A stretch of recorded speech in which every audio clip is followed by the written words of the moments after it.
Salut tout le monde, ici Charles Raymond de Raymond vs Bass. J'espère que vous allez très bien aujourd'hui.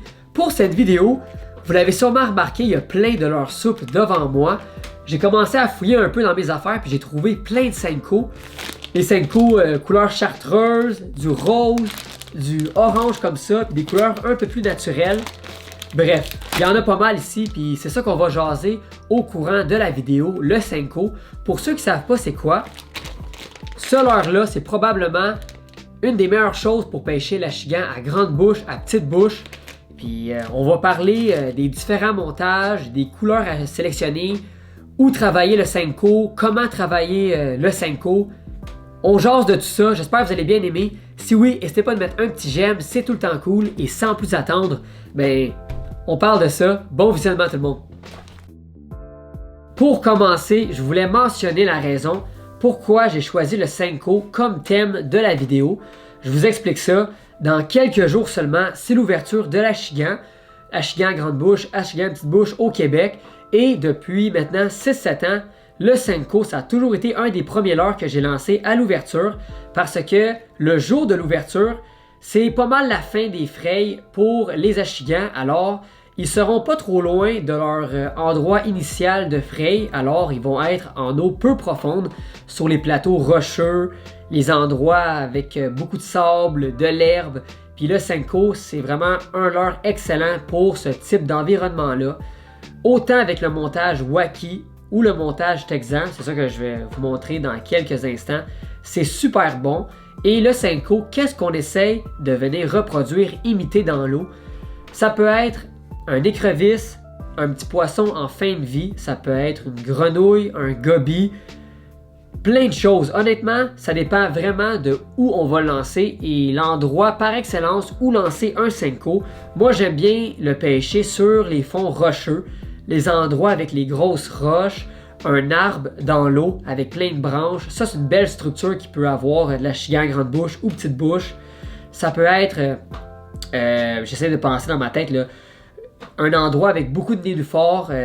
On va utiliser le montage Texan. C'est un montage anti-herbe. Alors, c'est super simple travailler les endroits avec de la végétation.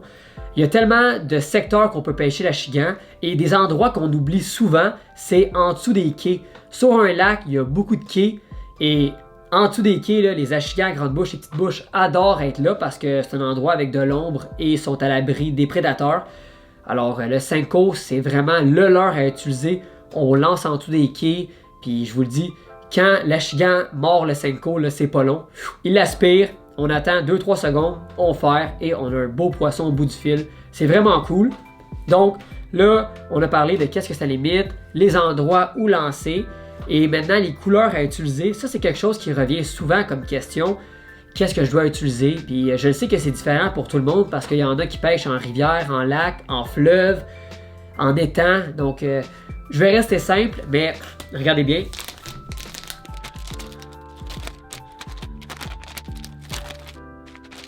Voici la sélection de couleurs que j'adore utiliser.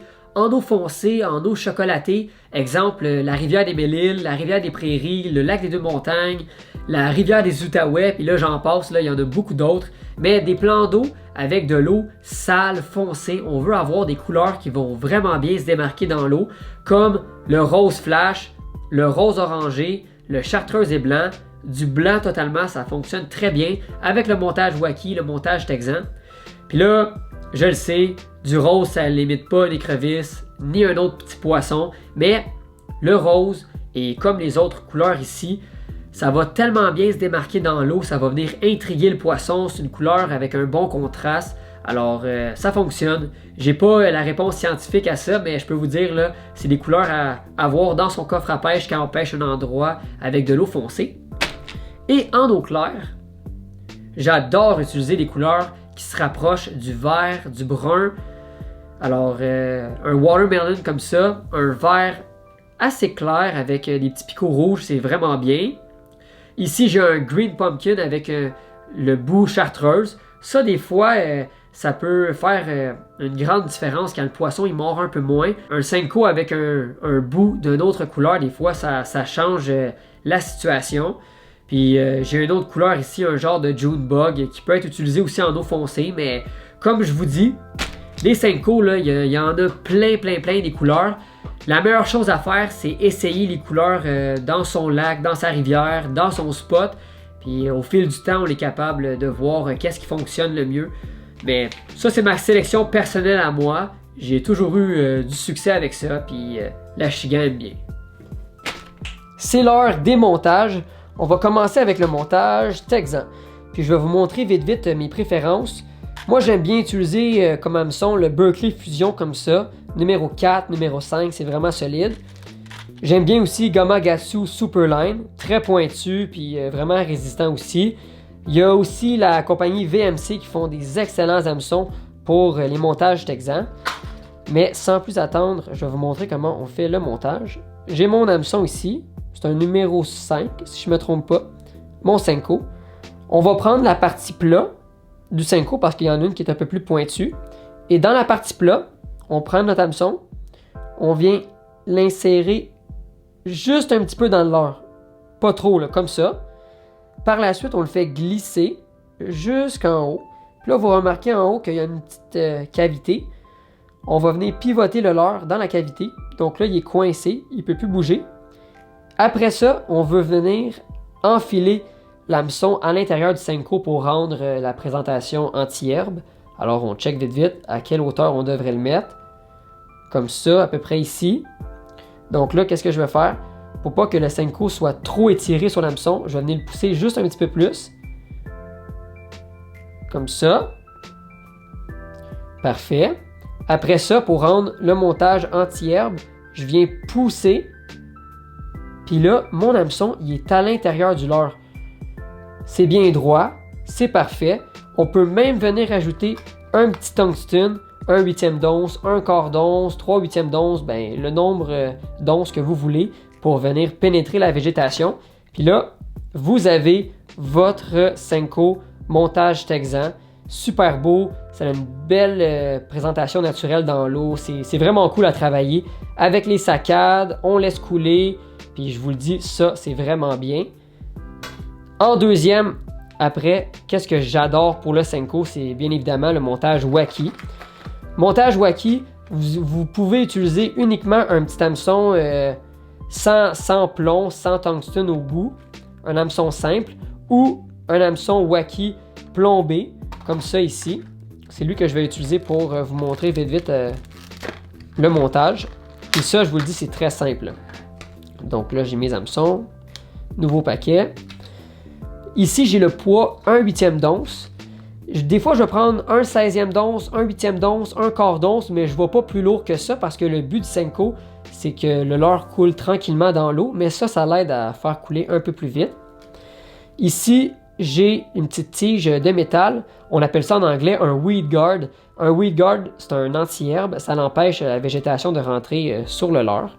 Puis on prend notre Senko, on tasse un peu le weed guard, puis on vient le piquer juste au milieu. Je vous le dis, c'est pas plus compliqué que ça. Et voilà. Aussi simple que ça. Par la suite, on vient replacer notre weed guard. Puis là, vous avez un Senko montage Waki. Ça va couler dans l'eau tranquillement. On le fait rebondir. On le lance proche des roches, des herbiers. Puis je peux vous garantir que ces deux montages-là, Texan, Waki, ça va marcher. Surtout pour l'Achigan à grande bouche et petite bouche, là, c'est un incontournable. Le Senko, montage Waki et Texan. Avant de terminer aussi, je voulais mentionner, quand je pêche le Senko, j'ai un fil 10 livres de diamètre, un fil tressé dans mon moulinet. Et quand je pêche en eau claire, je viens toujours ajouter un bas de ligne en fluocarbone, un bas de ligne de 10 livres, 12 livres. C'est tellement utile. J'ai vraiment vu la différence là, en eau claire. Là, on a une plus belle présentation, très naturelle. C'est contre l'abrasion quand on travaille dans les roches. Alors, c'est vraiment parfait. Je vous le recommande. C'est obligé? Non, mais ça l'aide, oui. Puis mon fluo ici, c'est un Super FC Sniper. Très bien comme fluocarbone. Et voilà tout le monde, c'est ici que la vidéo se termine.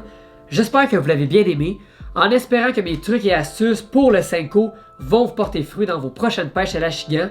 Moi, c'est certain que, automatiquement que l'Achigan va ouvrir, ça va être un des premiers leurres que je vais lancer, soit en montage Wacky Texan. J'ai toujours pogné du poisson, ça fonctionne bien, c'est facile à travailler. Puis j'ai vraiment hâte. Alors on se revoit très bientôt sur un autre épisode de Raymond vs Bass. À la prochaine tout le monde.